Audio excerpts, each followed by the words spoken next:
Hey there. COO is one of those titles, kind of gets thrown around. But your deep dive request, well, it tells me you're ready to dig deeper, go beyond those buzzwords. So we're diving into, get this, fractional COOs, what Mm, they actually do and why they're not just about like putting out fires. You're absolutely right. It's way more than meets the eye. And honestly, some of the things people just assume about COOs, yeah, those could use a good shakeup. Let's shake things up. This article, it doesn't waste any time, jumps right into busting myths. Like, this idea COO is just like a high-level firefighter swooping in to save the day when things get rocky. Yeah, it's a familiar image, right? But here's what's really interesting. Fractional COOs. They're often brought in for the exact opposite. We're talking radical transformation. Like architects of change, they come in with the blueprints to completely revamp how things work. Whoa, okay, that changes things, right? So not just keeping the ship afloat, they're like redesigning it while it's sailing. Exactly. And it shows you how strategic they are. They're not just fixing what's broken. It's more like they're thinking ahead, building systems for sustainable growth, that kind of thing. Makes you wonder why every company isn't like begging for that expertise. Speaking of which, another myth this article tackles, that the COO is always like second in command to the CEO. Less experience, less influence. And that's where things get really fascinating. This article points out the COO. They can actually be the one with more experience, acting as a mentor, a crucial advisor to the CEO. Okay, I'll admit that surprised me. Yeah, Really flips the script on how we usually think about power in the C-suite. it does. Yeah. And there are some really great examples of this dynamic playing out. The article mentions Dell early on with Mort Topfer as COO. They brought him in specifically because he had so much experience to help guide, a young Michael Dell back in those early days when the company was growing like crazy. So it's less about who's in charge and more about like using each person's strengths, right? Mm, Absolutely. And that leads us to, well, what makes some fractional COOs really stand out. It's more than just knowing how to run things. It's a certain mix of personality traits. Okay, so break it down for us. What's that secret sauce? What makes a fractional COO truly exceptional? One key thing this article highlights is being able to think strategically, but also have a really sharp eye for detail. So they're comfortable zooming out to see the big picture, but they can also like dive into the nitty-gritty when they have to. Exactly. They connect those dots, the high-level strategy, the day-to-day stuff, making sure it all fits together. Imagine an architect, right? But they can also draw up the blueprints and supervise the construction, all while keeping the client's vision in mind. Okay, I love that analogy. And to do that, you need to really get the people involved. Spot on. And that takes us to another vital trait, being what you might call a talent champion. You got the company success. It all comes down to its people. Makes sense, right? You can have the most brilliant strategy in the world, but if you don't have the right team to actually execute it. Exactly. And that's why these COOs, they're all about finding good people, developing their skills, and keeping them around. It's about creating an environment where people can do their best work. Right, like nurturing talent from within. Seems like that takes a certain selflessness, doesn't it? Not letting ego get in the way of empowering others. That's another crucial point. This article's big on this. The very best fractional COOs, they check their egos at the door. It's not about taking all the credit or needing to be the loudest voice. More about lifting the whole organization up, even if it means sharing the spotlight. Precisely. They understand true leadership. It's about helping other people shine, celebrating what the group accomplishes, building a culture where people work together. So we've got the big picture vision, the attention to detail, the talent development piece.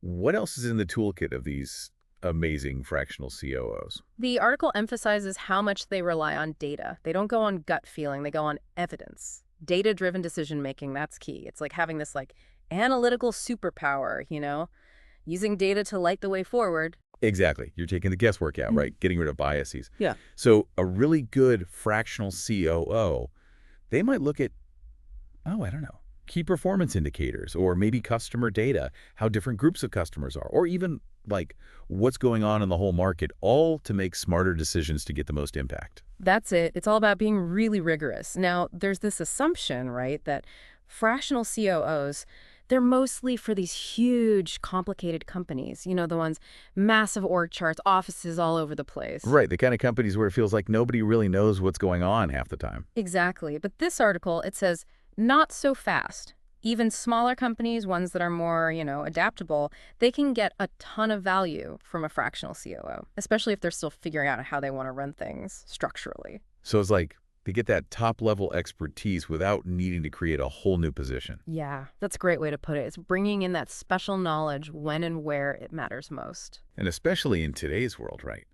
Everything moves so fast, business is constantly changing.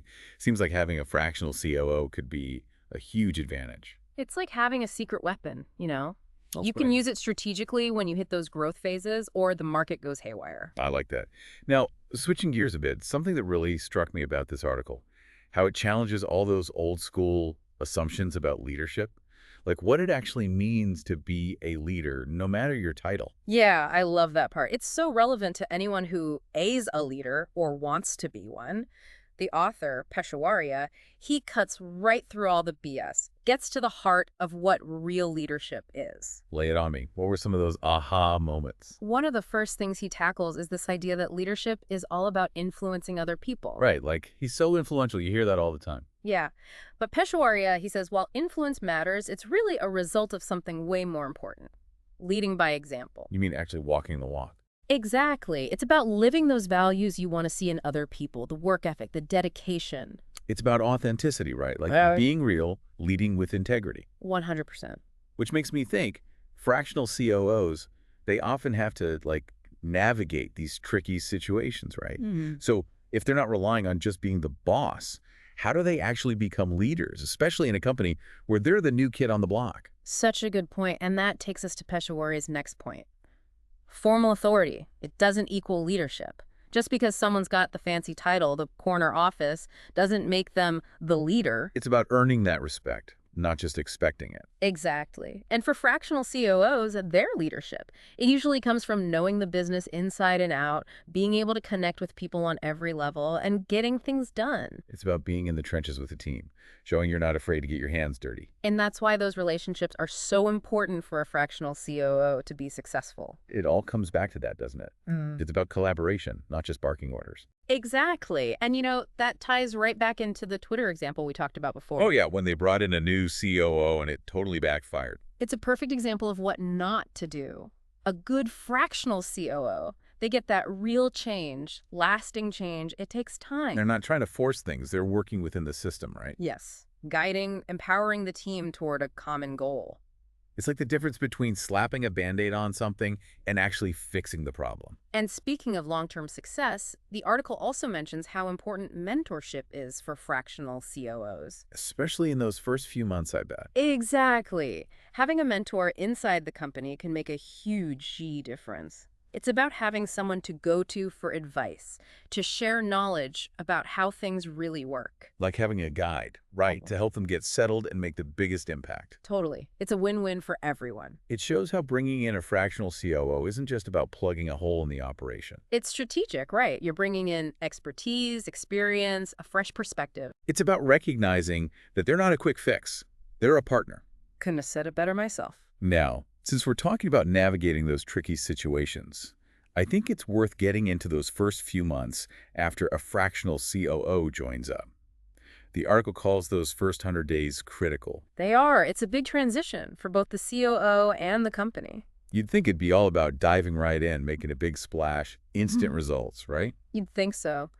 But the article actually emphasizes how important those early days are for observation and relationship building. Interesting. So it's more about taking the time to understand how everything works. Exactly. It's about the fractional COO figuring out the company's DNA, Yeah. the culture, the good and the bad, the strengths and weaknesses. And most importantly, the people. You got it. Because even with all the data in the world, business comes down to people. Makes sense. So yeah, building those relationships, especially with the CEO and the department heads, that is absolutely essential for a fractional COO to be successful. It's about building trust, right? Open communication. That's what lays the groundwork for when it's time to make those big changes down the road. So they're not there to boss people around. They're there to lead through partnership. Absolutely. And that takes us back to that point about tough choices. Right. Sometimes a leader has to make unpopular decisions. A good leader knows that. They understand that sometimes you have to make those tough calls, even if it ruffles some feathers. It's about having that long-term vision, making decisions that are good for the whole organization, even if some people might not like it right away, right? Exactly. And in those moments, having a skilled fractional COO can be so valuable. They can provide that outside perspective, the data-driven approach. They're that trusted advisor, the one who isn't afraid to speak the truth, even when it's hard to hear. It's like, instead of just bringing in a temporary fix, you're making a real investment. Right. You're investing in experience, a fresh set of eyes.